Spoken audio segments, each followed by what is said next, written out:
Well, Democrats say those opposing health care reform are becoming disruptive and even violent at these town hall meetings. However, it was the folks supporting the health care reform plan who apparently got violent at one town hall in St. Louis, Missouri.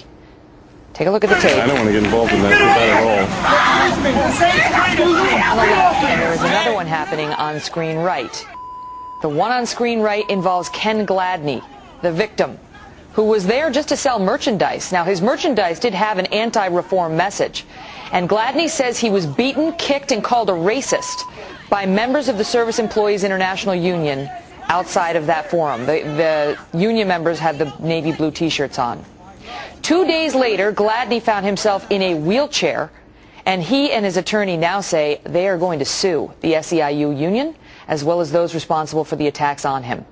Well, since his ordeal, Gladney has become a poster boy for left-wing mocking, including this picture from a left-wing blog making fun of his injuries. Ken Gladney joins us live, along with his attorney, David Brown, who was also there, excuse me, on the night in question. Good morning, gentlemen. Good morning, Megan. Good morning. Ken, let me start with you. You know, we saw this videotape of you getting attacked at this town hall meeting, outside of this town hall meeting. And now we see from this left-wing blog, whose name I won't repeat because we're not going to give them publicity here on this program, a picture of you in your wheelchair. And Ken, they have the following caption over it: Kenneth, the teabagging drama queen. And they mock your injuries, suggest you're milking this experience, and dismiss your entire account as somebody who has an agenda. Your response, sir? Well, I like to say that, well, first of all, how am I milking anything? I didn't ask for this. I was just there to do a job. That's all I can really say about this whole ordeal. You know, David, you were there, and he was attacked physically. There's no question he was attacked physically. We can see that for ourselves on the tape. And now he's being attacked online because people think you and he are, as I say, milking this, are pushing this beyond where it should naturally go, and that you're basically trying to exploit the situation. How do you feel about it? Well, that could be further from the truth. Actually, just last night, Kenneth called me up, and he said he wanted to take this situation, it's such a bad situation for him and the entire country with this dissension and violence at these town halls, and turn it into something positive. And Kenneth and I have developed a project. It's called Project Liberty, and once Kenneth is fully healed, he's going to be going cross-country, teaching children and the youth and students about liberties and the experiences that he went through, so that we can inform the public better as to their fundamental rights and how to protect themselves in the future. But David, let me ask you, because we're going to show this tape and we're going to spot shadow the attack on Kenneth. It's tough to see because this man holding his shoulder right here, I believe you claim is one of his attackers, correct? Before we move on from that. I can't see the tape. Video. Okay, my apologies. In any event, I think just so our viewers don't get confused, you can see easily one man down. He's an African-American gentleman. He's wearing a blue SEIU T-shirt. I believe, according to accounts I've read from you, you claim that guy had originally attacked Kenneth, who's on screen right. Yeah. And that yes, others had Elston also McCowan. attacked. Yes, that's correct. Elston McCowan is the African-American gentleman that initially attacked Kenneth. Mr. McCowan had ran for mayor in the city of St. Louis a couple of years ago and claimed that the mayor of St. Louis firebombed his van. So that's who we're dealing with here, someone that blames the mayor of a major city of domestic terrorism. So that's the guy who's now holding his shoulder. Kenneth, on the other hand, is over on screen right. He's wearing a tan shirt. He was just there to sell merchandise. He finds himself, according to you, with an SEIU member in his face, calling him the N-word, asking him what he's doing peddling that message. And the next thing you know, according to you, the SEIU rep punches him in the face.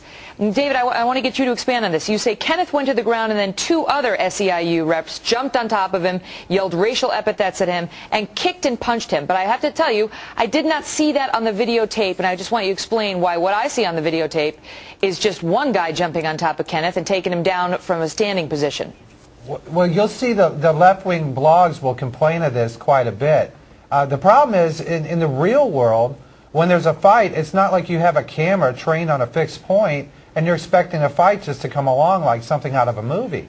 When a fight happens, the eyewitness, the person with the camera, may have just get the tail end of a fight. So what you're seeing here is the tail end of the assault on Mr. Gladney. It's not the entire assault. And there's 3 independent eyewitnesses who will corroborate Mr. Gladney's story. But you said that one guy punched him in the face, he went to the ground, and then 2 other union reps jumped on top of him and kicked and punched him. All this tape shows is one guy grabbing Kenneth and taking him down to the ground. It doesn't show him already down on the ground and then 2 guys jumping on top of him. The first gentleman that put him down on the ground was Mr. McCowan, the African-American gentleman. Yeah. The other gentleman that put him down again is the white gentleman. Then there's another man who fled the scene. Yeah. So when he's saying that a person put him down on the ground, the person that put him down on the ground was initially Mr. McCowan, which is not shown in this video. Okay. Kenneth, let me ask you. Mr. McCowan. Let me ask you, Mr. McCowan. we see you on the tape walking around after the attack, and you seem shaken up, but you seem physically all right. And then the 2 days later, there was videotape of you in a wheelchair out in front of a hospital, and your attorney sitting next to you had said at this appearance that you were too heavily medicated to speak. This is what has the left-wing blogosphere in a tizzy, suggesting, these injuries aren't real. What were you doing in a wheelchair? It was 97 degrees that day. I talked to Kenneth that morning. Actually, I talked to his wife, and she said Kenneth doesn't feel well enough to come out. I said, well, we have a lot of people there supporting him, and if there's any way he could come out, it would be greatly appreciated. But I wanted to ask Kenneth why he was in a wheelchair. Well, because I was, again, medicated. I had just come from the hospital that night, and I was on medication that morning, and actually they had suggested, well, if you come out, you don't have to stand or walk or anything. We'll just have you sitting down and in a wheelchair, and that's what I did. Okay, so contrary to what the left wing would have us believe online, this is not a picture of you, quote, milking it. This is a picture of you following doctor's orders. No.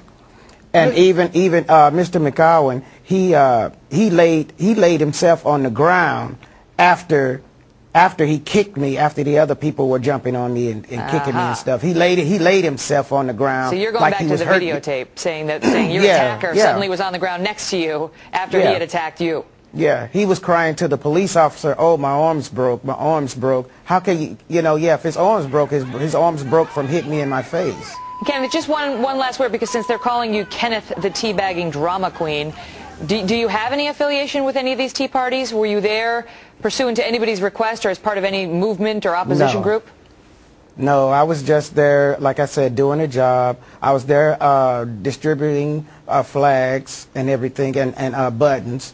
And actually, there were a couple of people that were interested in the buttons that I had, and I was actually showing them when he walked up and started throwing all those, derogatory words towards me. Well, Ken, we hope you're okay. We hope you're doing better, and good for you for trying to turn this whole thing around into something positive. We appreciate both of you gentlemen coming on this morning. Okay. Thank you so much. Thank you.